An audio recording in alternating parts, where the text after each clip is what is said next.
For the next 100 days, I will be not only surviving, but thriving on this tiny deserted island in hardcore Minecraft with nothing but ocean for literally thousands of blocks in every direction, turning it into the ultimate survival paradise and finally slaying the Ender Dragon on day 100. But let's not get ahead of ourselves and let's dive straight into day 0. Alright, on day 0, I spawned in on this tiny island with absolutely nothing to my name. So I did what any sane Minecrafter would do and I started punching trees. I got myself a wooden pickaxe only to abandon it immediately after I got 3 stone. I quickly noticed that I'd somehow need to get some food, so I started punching grass to get some seeds and got a simple wheat farm going. Once the wheat farm was up and running, I headed straight for the mines to get some more stone, but also hoping to find some iron. Just as I was starting my strip mine, I stumbled upon a huge water cave which was absolutely filled to the brim with iron. So I put on my swimming goggles and gathered up all the iron I could carry and then went back to gear myself up with iron tools. Once I felt I had gathered enough iron, I returned back to the surface, only to realize I had a huge problem. There was only a single sheep and no cows on this entire island, but I decided not to let that get me down and I just ignored our little problem for a while because it was getting quite late and I still didn't have a starter base. So I did some terraforming so that I could have some flat ground to build on, and for the next couple days I went back and forth building my base and gathering materials from the mines. Diamond!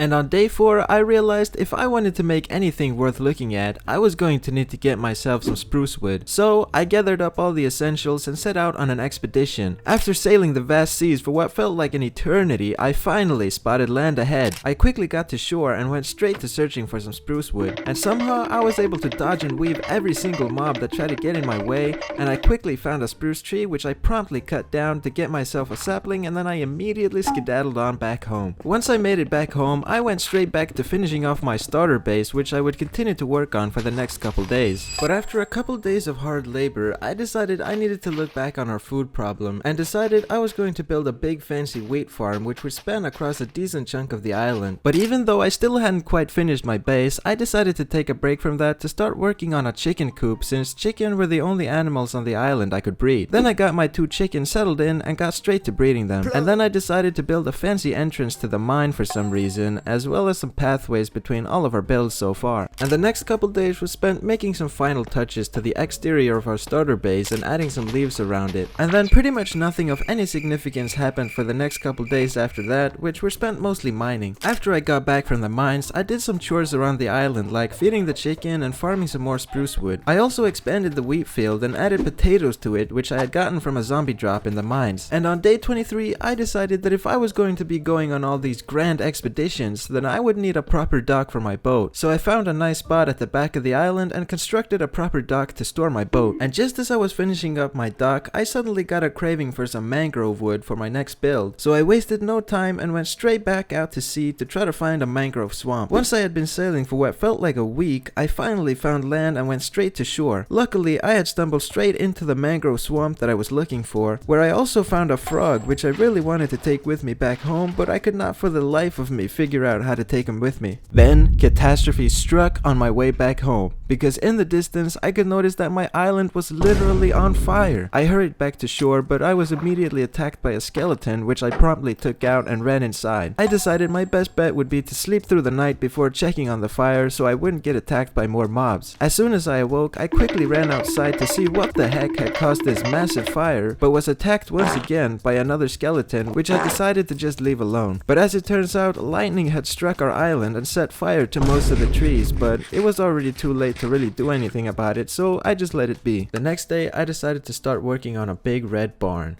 Now you may be thinking, but you don't have any animals for a barn, idiot. And to that, I would say, you're right. However, in a couple days, we will be allowed to go on another expedition, and this time I'm planning to bring back some cows. The barn took no time at all to build because naturally I am the best, most skilled builder of all time ever, and also super handsome and awesome. And on day 31 I started working on yet another house on our little island because I wanted to dedicate a place for my future enchanting table. It took a couple days to finish off the exterior of the house, but once I finished that I got a little bit sick of building, so on day 42 I went on yet another expedition, this time determined to find some cows for our newly built barn. And as luck would have it, I literally stumbled upon a mushroom island, which could not have been any more clutch, because now not only do we have cows for our barn, but mushroom cows, which means we also have an infinite source of soup. Once I made it back home safe with my cows, I put them straight into their new home, but went straight back to mining to try to get some obsidian for some reason. But I came back empty-handed, only having found diamonds, but not the obsidian I was looking for. I tried again the next day and finally found some lava and was able to get plenty of obsidian, but not without a fight, because on my way back out of the mine, I got this freaking close to dying to a creeper. Once I got back to the surface, I realized I didn't have any sugarcane, which I needed if I wanted to make an enchanting table. So I went looking around the little patches of land scattered in the ocean around our base, and after a bit of searching, I finally found a bit of sugarcane. Then I went back home and absolutely massacred my chickens. I then started working on a windmill on our island, because why the heck not? I was able to whip up the windmill pretty quickly, but the only issue was that I still needed quite a lot of wool to finish off the blades, but since we only had a single sheep on the island, I kept having to come back to shear it over and over again until I could finally finish off the blades. The next couple days were a lot of just waiting around for sugarcane and cows, but then I finally decided to do something worthwhile and went mining to try to get full diamond, which took way less time than I was hoping for, and then I came back to the surface absolutely dripped out in my new diamond gear. The next couple days were spent mostly fishing, which I know, that's so boring, but hey, I need to occupy my time with something, you know? Hello? I didn't know you were recording a video.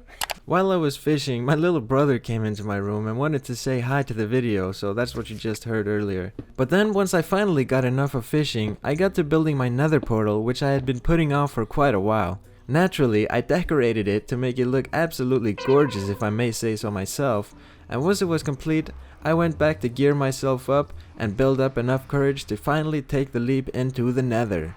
Immediately when I spawned into the nether, I realized I got an absolutely terrible nether spawn, so I just built a dirt platform around the portal to make sure I wouldn't accidentally fall into lava, and then headed straight back to the overworld like a scared dog. I then headed back into the mines to gather just a little bit more obsidian so I could finally make myself an enchanting table. Once I got that done, I decided I needed to be a big boy and go back into the nether because I needed to find a fortress. So, after yet again building up enough courage, I went back into the nether. Once I spawned in, I mined a little bit of quartz, mostly just for the XP, and then decided to do a little bit of bartering with the little gold that I did have. Once I ran out of gold, I went back to searching for that nether fortress. On my search, I found a soul sand valley which I took full advantage of and mined a bunch of bone blocks, which would come very much in handy for how much bone meal we can get from them. Then, after a long scary search, I realized there was literally another fortress right in front of our portal this whole time. However, I was still too scared to go into it, so I just wrote down the coordinates and went straight back home to visit it at a later date. But then once again, I decided to go back to the nether literally for the third time, this time determined to go to the fortress and get enough blaze rods so we wouldn't have to go back in there. Once I got to the fortress, I got attacked by a wither skeleton which I quickly took out,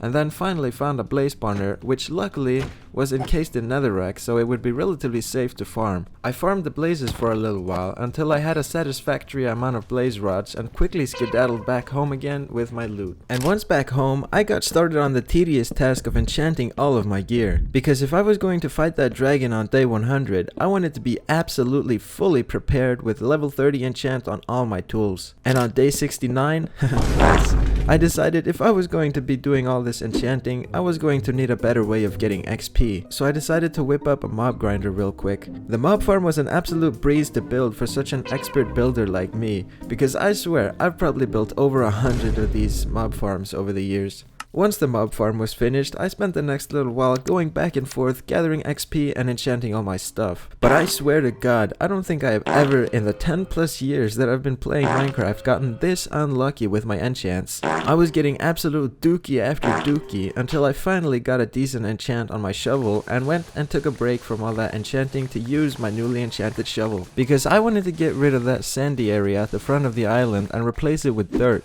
But to do that, I needed more dirt. So yet again, I set out into the vast seas to look for more dirt of all things for our island. Once I got to land, I went straight to digging, but then I noticed a cherry tree in the distance, and naturally, I had to get a sapling from it. But by the time I reached the cherry tree, it was getting quite late, so I quickly got myself a sapling and then ran for my life back to the boat to get back home. And when I got back home, I went straight to bed and then proceeded to use my newly acquired dirt to fill in the sandy area to add more grass to it. But on day 78, I took a super long break from playing in this world, but about 6 months later, I returned determined to finish off these last couple days. I assessed my gear and noticed that it wasn't the best, so I decided to go back to the mob grinder to farm some more XP so I could finish off enchanting all of my gear to the max so I could be absolutely OP for that dragon fight. As I was enchanting, I just randomly got this insane bow enchant which would end up becoming super useful against the dragon. Then I went on a slaughter streak and absolutely abolished like 80% of the cow population. After that bloodbath, I went back to the Nether because I wanted to find one of those blue biomes which usually has a lot of endermen, because the only thing holding us back from going to the end at this point were more ender pearls. I didn't end up finding the blue biome I was looking for, but I did encounter one enderman which I promptly slayed, giving me one extra ender pearl. So instead, I went back home and decided to try my luck in the caves, which was a great idea because I found an absolutely huge cave which was full of both diamonds but also absolutely filled to the brim with mobs. But since I was so well equipped after enchanting all this time, the endless horde of mobs were no issue for me and I easily slayed anyone who got in my way. I stayed in that cave for quite a while and ended up acquiring 12 whole ender pearls, which were enough to get us to the end, so I went back home ready to take on the ender dragon whenever I wanted to. While I waited until the final day to take on the dragon, I decided to utilize the newly terraformed part of the island to build a watchtower. The watchtower took a couple days to finish, but it was a relatively simple process. Except for when I was about to finish the top floor, somehow a creeper had gotten up and ended up exploding a huge chunk of the tower,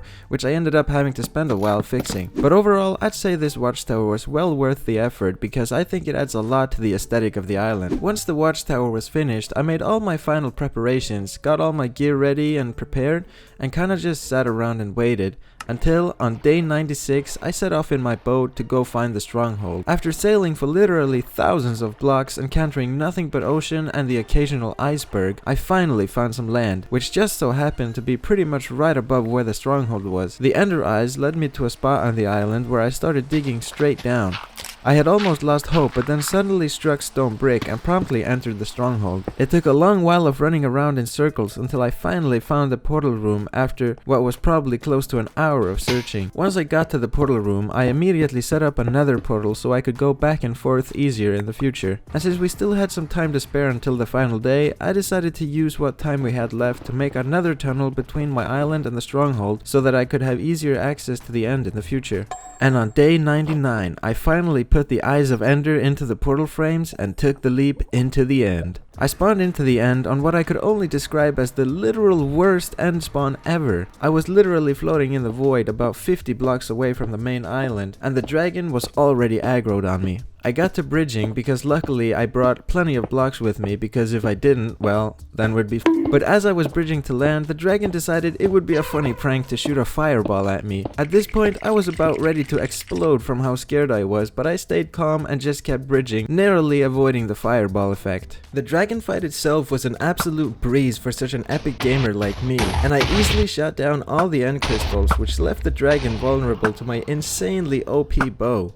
Once it perched, I took full advantage of it and got it insanely low with my sword, but in the end, I got the final blow with my bow after what was probably one of the easiest fights of my life. When the fight was over and I went to try to collect the dragon egg, something I've never seen happen before happened.